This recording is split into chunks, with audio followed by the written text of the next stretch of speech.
Tere! Minu raamatusoovitus on Norra kirjaniku Jostein Gaarderi Sofi maailm.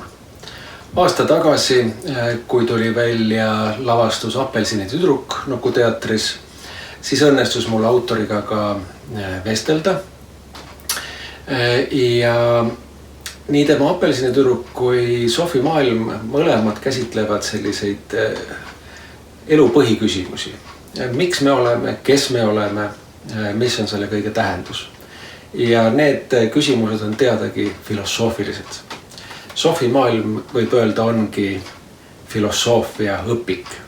Ta on küll ilukirjanduslik teos, kõik filosoofia ajalugu, mis algusest kuni tänase päevani, ehk siis aastani 90 umbes, on kirja pandud.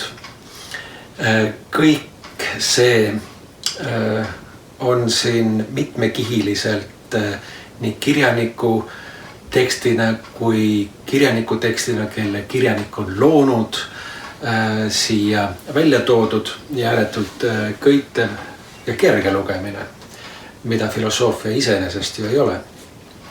Kui mul tuli vastata Immanuel Kanti üleva ja ilu teemat kunagi ülikoolis, siis tagantjärele vaadates ma oleksin olnud väga rõõmus, kui enne seda oleksin saanud sellise tervikpildi filosoofiast sarnasest raamatust.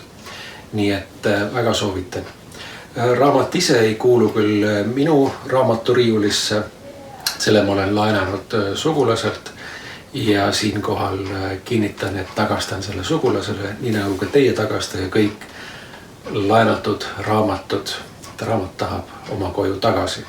Minu raamaturiiul koosneb suures osas soome kirjandusest ja nende eestikeelsetest tõlgetest ja soovitan soojalt kõik, mis on näiteks Piret Saluri või Jan Kausi tõlgitud, on kvaliteetimärgiga ja soovitan lugeda.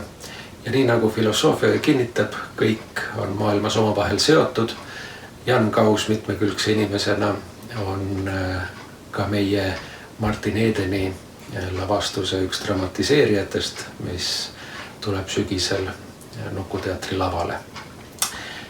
Nii et Sofi maailm kinnitab teile, kõik on kõigiga seotud, soome kirjandus, kirjandus üldiselt ja teater. Aitäh ja head lugemist!